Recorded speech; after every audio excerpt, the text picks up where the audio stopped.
केरल देश में एक मेधावी नामक राजा राज्य करते थे। शत्रुओं ने उनके देश पर चढ़ाई की। युद्ध में महाराज मारे गए। पति की मृत्यु के दुख में रानी भी उनके साथ सती हो गईं। राजा का इकलौता पुत्र चंद्रहास अभी 5-6 साल का ही था। दाई ने चुपके से उन्हें नगर से निकाला और कुंतलपुर ले गई। वह स्वामी भक्ता दाई मेहनत मजदूरी करके राजकुमार का पालन पोषण करने लगी। चंद्रहास बड़े ही सुंदर थे और बहुत सरल तथा विनयी थे। गांव के सभी स्त्री पुरुष ऐसे भोले सुंदर बालक से स्नेह करते थे। कहते हैं, जो अनाथ हो जाता है, जिसका कोई नहीं होता, उसके स्वयं भगवान होते हैं। उन्हीं की कृपा से एक दिन नारद जी घूमते हुए कुंतलपुर पहुंचे। बालक को एक शालग्राम की मूर्ति देकर नाम मंत्र बता गए। नन्हा बालक देवर्षि की कृपा से हरिभक्त हो गया। अब जिस समय वह अपने आप को भूलकर अपने कोमल कंठ से प्रभु गान करते हुए नृत्य करता, देखने वाले मुग्ध हो उठते। कुंतलपुर के राजा परम भगवद भक्त एवं संसार के विषय से पूरे विरक्त थे। विरक्त यानी भोग विलास से दूर रहने वाला। उनका कोई पुत्र नहीं था, केवल चंपक मालिनी नाम की एक कन्या थी। महर्षि गालव को राजा ने अपना गुरु बनाया था और गुरु के उपदेशानुसार वे भगवान के भजन में ही लगे रहते थे। राज्य का पूरा प्रबंध मंत्री धृष्ट बुद्धि करता था। मंत्री की अलग से भी बहुत बड़ी संपत्ति थी। राजा तो भगवत भक्ति में रहते थे, तो एक प्रकार से कुंतलपुर के शासक मंत्री धृष्ट बुद्धि ही थे। उनका मदन नाम का योग्य पुत्र था, जो उनकी राज कार्य में सहायता करता था।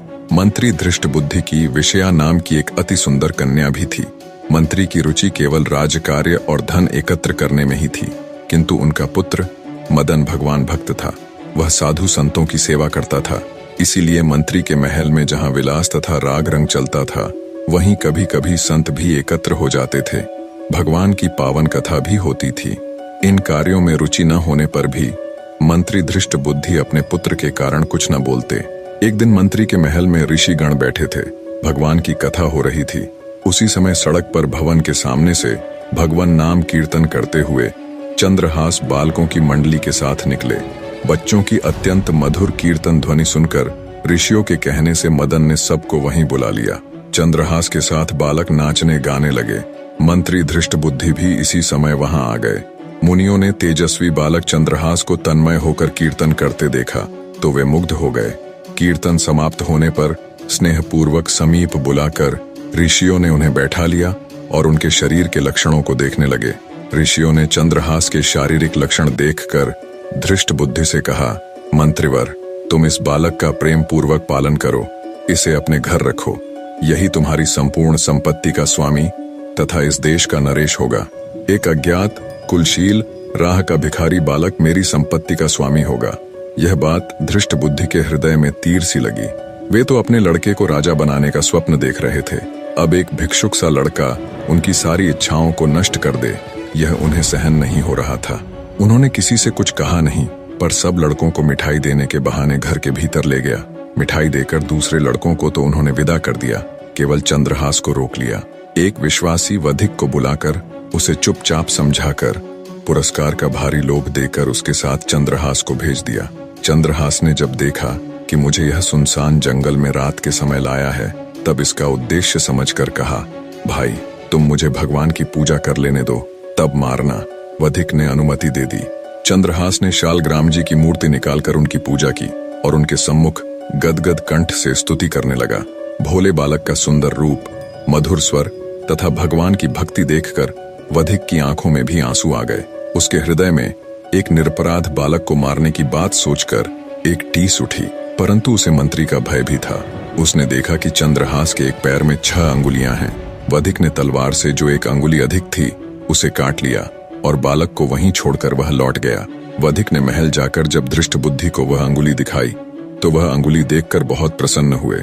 उन्हें लगा कि अपने बुद्धि कौशल से ऋषियों की अमोघ वाणी मैंने झूठी कर दी। कुंतलपुर राज्य के अधीन एक छोटी सी रियासत थी, चंदनपुर। वहां के नरेश कुलिंदक किसी कार्य से बड़े सवेरे वन की ओर से घोड़े पर चढ़े जा रहे थे। तभी एकाएक उनके कानों में बड़ी मधुर भगवान नाम कीर्तन की ध्वनि पड़ी। कटी अंगुली की पीड़ा से भूमि में पड़े पड़े चंद्रहास करुण कीर्तन कर रहे थे। राजा ने कुछ दूर से बड़े आश्चर्य से देखा कि एक छोटा देवकुमार जैसा बालक भूमि पर पड़ा है। उसके चारों ओर अद्भुत प्रकाश फैला है। राजा की कोई संतान नहीं थी। उन्होंने सोचा, कि भगवान ने मेरे लिए ही यह वैष्णव देवकुमार भेजा है। घोड़े से उतरकर बड़े स्नेह से चंद्रहास को उन्होंने गोद में उठाया, उनके शरीर की धूल पोंछी और उन्हें अपने राजभवन में ले आए। चंद्रहास अब चंदनपुर के युवराज हो गए। यज्ञोपवीत संस्कार होने के पश्चात गुरु के यहाँ रहकर उन्होंने वेद, वेदांग तथा शास्त्रों का अध्ययन किया। राजकुमार ने अस्त्र शस्त्र चलाना तथा नीति शास्त्र आदि सीखा। अपने सद्गुणों से वे राज परिवार के लिए प्राणों के समान प्रिय हो गए। समय बीतने के साथ राजकुमार चंद्रहास अब एक हट्टा कट्टा सुंदर नौजवान बन चुका था। राजा कुलिंदक ने अब उन्हीं पर राज्य का भार छोड़ दिया। राजकुमार चंद्रहास के प्रबंध से छोटी सी रियासत हरिगुणगान से पूर्ण हो गई। राज्य में अब कोई दुखी नहीं था। चंदनपुर रियासत की ओर से कुंतलपुर को 10,000 स्वर्ण मुद्राएं कर यानी टैक्स के रूप में प्रतिवर्ष दी जाती थीं। अब की बार चंद्रहास ने उन मुद्राओं के साथ और भी बहुत से धन रत्नादि उपहार भी भेजे। धृष्टबुद्धि ने जब चंदनपुर राज्य के ऐश्वर्य एवं वहां के युवराज के सुप्रबंध की बहुत प्रशंसा सुनी, तब वो स्वयं वहां की व्यवस्था देखने चंदनपुर गए। राजा कुलिंदक तथा राजकुमार ने उनका खुले हृदय से स्वागत किया। यहाँ आकर जब धृष्टबुद्धि ने चंद्रहास को देखा तो वो उसके तेज से ही पहचान गया कि ये तो वही बालक है, ये बच कैसे गया। उनका हृदय व्याकुल हो गया। एक बार फिर मंत्री धृष्टबुद्धि ने राजकुमार को मारने का षड्यंत्र रचा और एक पत्र देकर कहा, युवराज, बहुत ही आवश्यक काम है और दूसरे किसी पर मेरा विश्वास नहीं। तुम स्वयं यह पत्र लेकर कुंतलपुर जाओ और ध्यान रहे मार्ग में पत्र खुलने न पाए, कोई भी इस बात को न जाने। इसे सीधे मदन को ही देना। चंद्रहास घोड़े पर चढ़कर अकेले ही पत्र लेकर कुंतलपुर को चल पड़े। दिन के तीसरे पहर वे कुंतलपुर के पास वहां के राजा के बगीचे में पहुंचे। बहुत प्यासे और थके थे, अतः घोड़े को पानी पिलाकर एक ओर बांध दिया और स्वयं सरोवर में जल पीकर एक वृक्ष की शीतल छाया में लेट गए। लेटते ही उन्हें निद्रा आ गई। उसी समय उस बगीचे में राजकुमारी चंपक मालिनी अपनी सखियों तथा मंत्री कन्या विषया के साथ घूमने आई थी। संयोगवश अकेली विषया उधर चली आई जहां चंद्रहास सोए थे। इस परम सुंदर युवक को देखकर वह मुग्ध हो गई और ध्यान से उसे देखने लगी। उसे निद्रित कुमार के हाथ में एक पत्र दिख पड़ा। कुतूहलवश उसने धीरे से पत्र खींच लिया और पढ़ने लगी। पत्र उसके पिता का था। उसमें मंत्री ने अपने पुत्र को लिखा था, इस राजकुमार को पहुंचते ही विष दे देना। इसके कुल, शूरता, विद्या आदि का कुछ भी विचार न करके मेरे आदेश का तुरंत पालन करना। मंत्री की कन्या को एक बार पत्र पढ़कर बड़ा दुख हुआ। उसकी समझ में ही न आया कि पिताजी ऐसे सुंदर देवकुमार को क्यों विष देना चाहते हैं। सहसा उसे लगा कि पिताजी इससे मेरा विवाह करना चाहते हैं। वे मेरा नाम लिखते समय भूल से या अक्षर छोड़ गए। उसने भगवान के प्रति कृतज्ञता प्रकट की कि पत्र मेरे हाथ लगा, कहीं दूसरे को मिलता तो कितना अनर्थ होता। अपने नेत्र के काजल से उसने पत्र में विष के आगे उससे सटाकर या लिख दिया, जिससे विषया दे देना पढ़ा जाने लगा। पत्र को बंद करके निद्रित राजकुमार के हाथ में ज्यों का त्यों रखकर वह शीघ्रता से चली गई। चंद्रहास की जब निद्रा खुली तब वे शीघ्रता पूर्वक मंत्री के घर गए।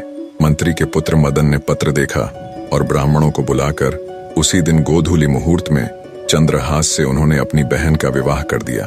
विवाह के समय कुंतलपुर नरेश स्वयं भी पधारे। चंद्रहास को देखकर उन्हें लगा कि मेरी कन्या के लिए भी यही योग्य वर है। उन्होंने चंदनपुर के इस युवराज की विद्या, बुद्धि, शूरता आदि की प्रशंसा बहुत सुन रखी थी। अब राजपुत्री का विवाह भी चंद्रहास से करने का उन्होंने निश्चय कर लिया। धृष्टबुद्धि 3 दिन बाद लौटे। वहां की स्थिति देखकर वे क्रोध के मारे पागल हो गए। उन्होंने सोचा, भले मेरी कन्या विधवा हो जाए, पर इस शत्रु का वध मैं अवश्य करा के रहूंगा। द्वेष से अंधे हुए हृदय की यही स्थिति होती है।